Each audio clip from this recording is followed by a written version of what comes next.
What if a war could be decided in less than a second before a single human commander even gives the order? In Beijing's Tiananmen Square, under the thunder of drums and the echo of military bands, China unveiled more than rows of tanks or squadrons of fighter jets. They revealed something far more unsettling, a new way of fighting wars where artificial intelligence, satellites, submarines, and missiles all think and strike as one.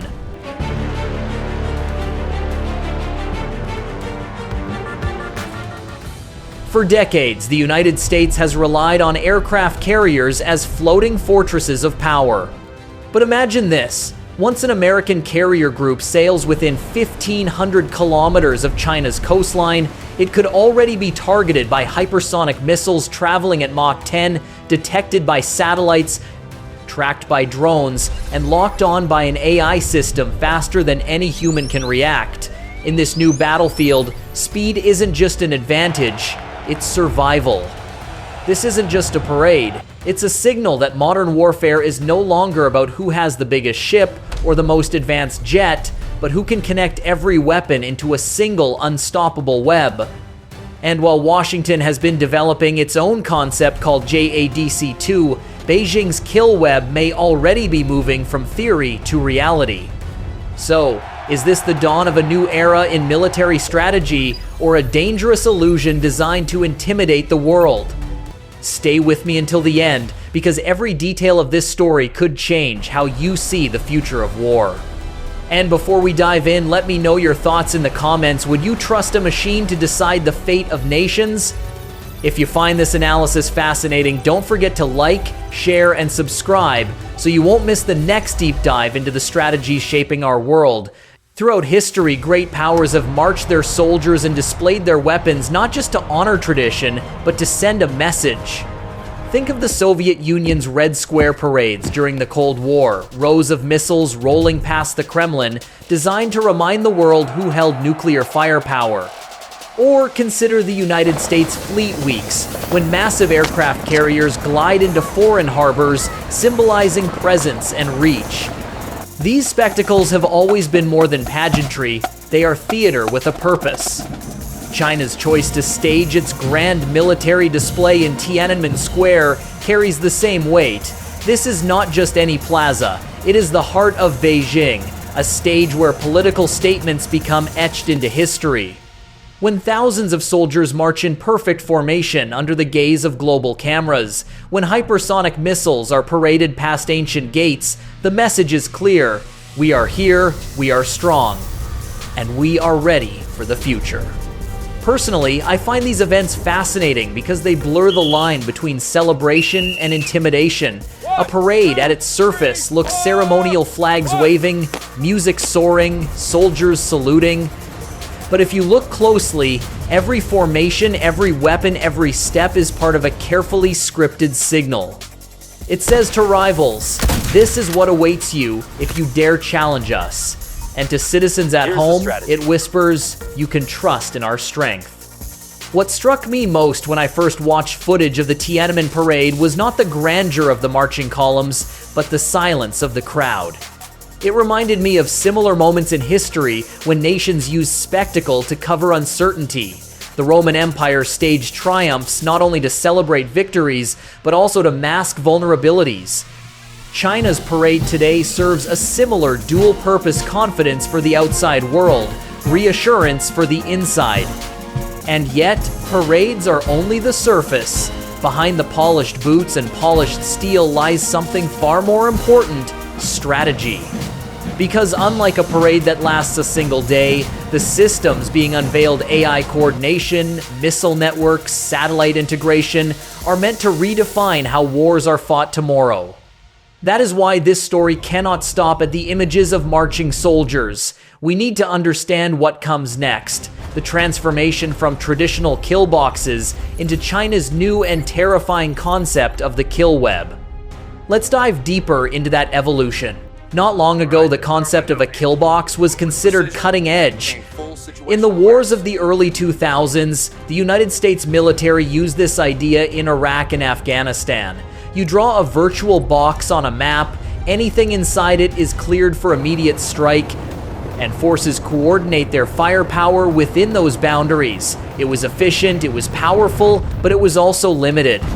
A box can only be so big, and human commanders still needed minutes, sometimes hours, to confirm targets and make decisions.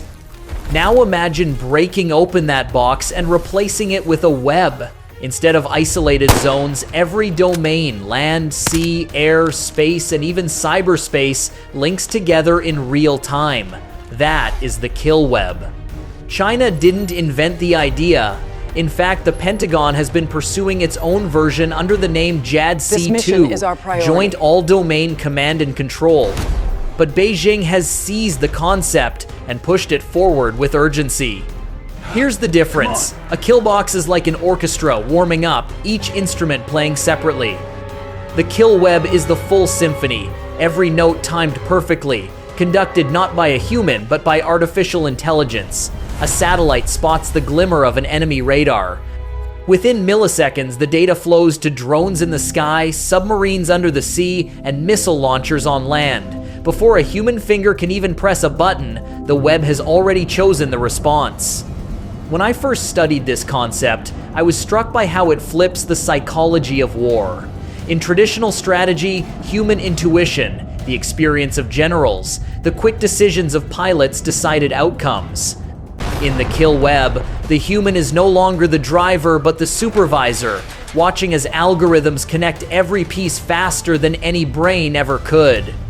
It feels unsettling, almost like handing the rhythm of life and death to a machine conductor. And yet, this evolution follows a logic history has shown us many times. When technology changes, so does the battlefield.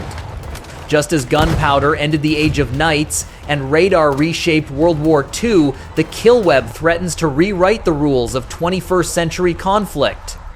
The question is not whether it works on paper, it clearly does, but whether it can survive the chaos of real combat. This is where the conversation gets even more intense, because once you understand the leap from box to web, the next step is realizing what makes this web so dangerous: speed. In modern warfare, decisions measured in seconds are already too slow. What matters now is measured in fractions of a second. And that brings us to the heart of the issue: why artificial intelligence and hyperspeed data are redefining survival itself. War has always been a contest of speed. In the ancient world, the army that could march faster or maneuver its cavalry quicker often won the day. During World War II, Blitzkrieg Lightning War was built on the idea of striking before the enemy could react. But today, speed has left the realm of human reflexes. We are no longer talking about minutes or even seconds. We are talking about fractions of a second, the blink of an eye, or faster. Artificial intelligence is at the center of this transformation. Imagine a satellite detecting the heat signature of a jet engine, a drone capturing radar reflections, or a submarine sonar hearing the faint hum of propellers. In the old world, all of this data would climb up a chain of command. Analysts study it, officers review it, generals decide, and then an order is sent back down. That process might take 5 minutes, or 15. In a battlefield shaped by hypersonic missiles traveling at Mach 10, those minutes are an eternity. By the time a commander decides, the ship could already be gone.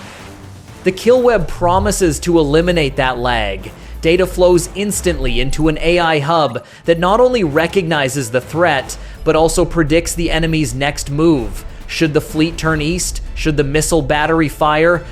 Should the drones swarm? No. The AI answers before a human has even processed the question. For me, this is both awe-inspiring and unsettling. On one hand, it's brilliant machines finally solving the fog of war that has haunted commanders since the time of Sun Tzu. On the other hand, it raises a chilling thought. What happens when the machine is wrong? What if it mistakes a civilian aircraft for a fighter jet? What if the data is manipulated by cyber warfare? In a world where decisions are made in milliseconds, there may be no time to correct the mistake. The American military has long relied on the Aegis combat system aboard its destroyers, a network that can track and intercept missiles automatically. Even that system, however, has faltered in real-world conditions, with false alarms and missed targets during past conflicts. Now imagine multiplying that uncertainty across thousands of interconnected platforms, all driven by algorithms.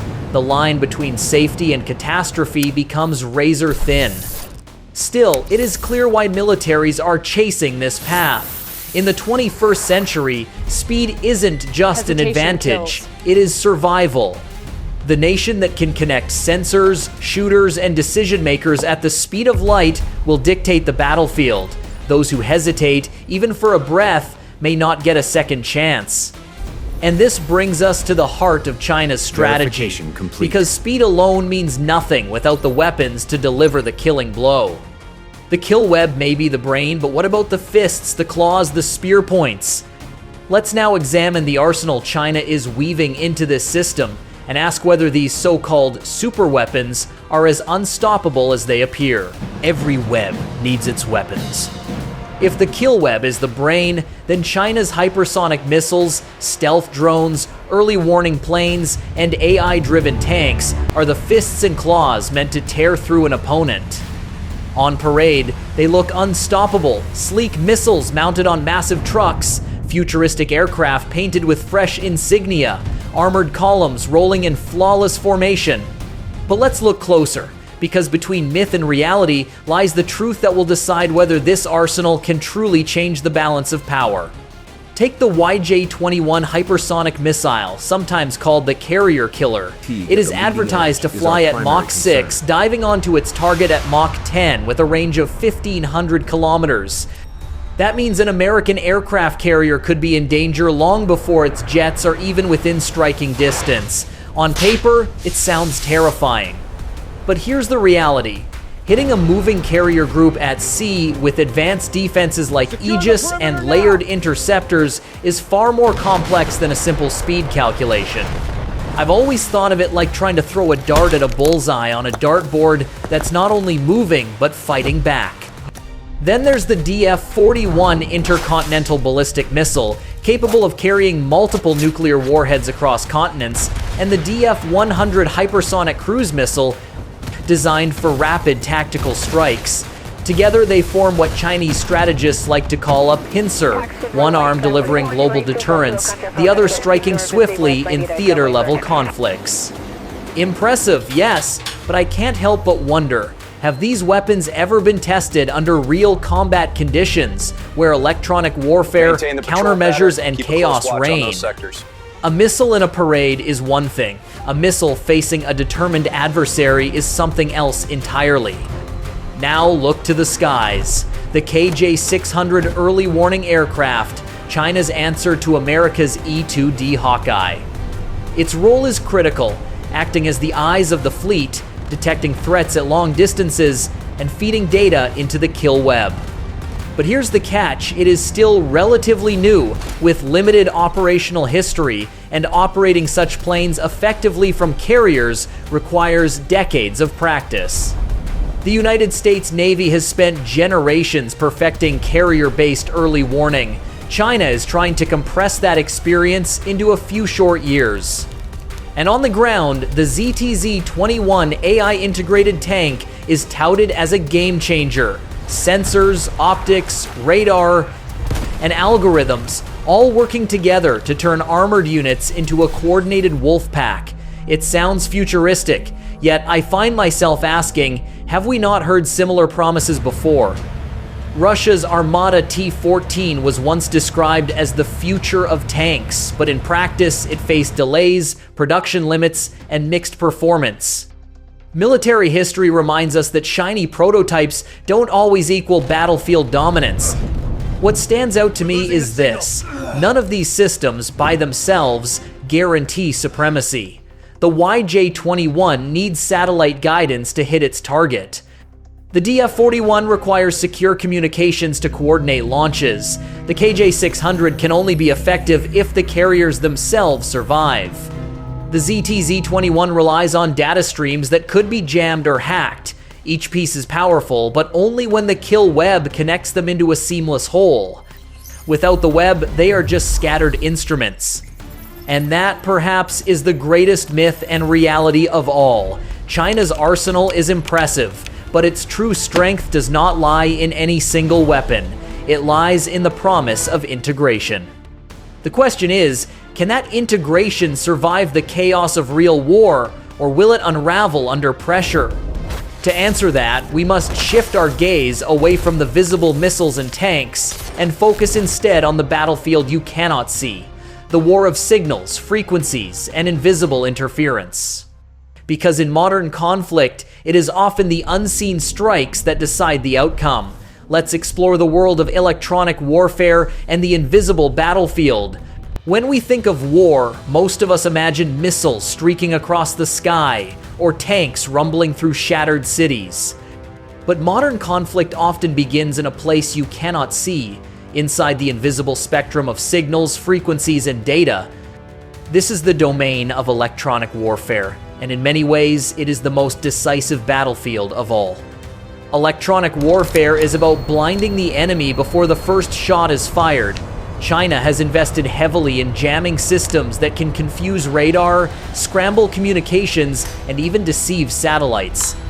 Imagine being the captain of a warship suddenly cut off, no GPS, no radio, your radar filled with ghost echoes of planes that aren't really there.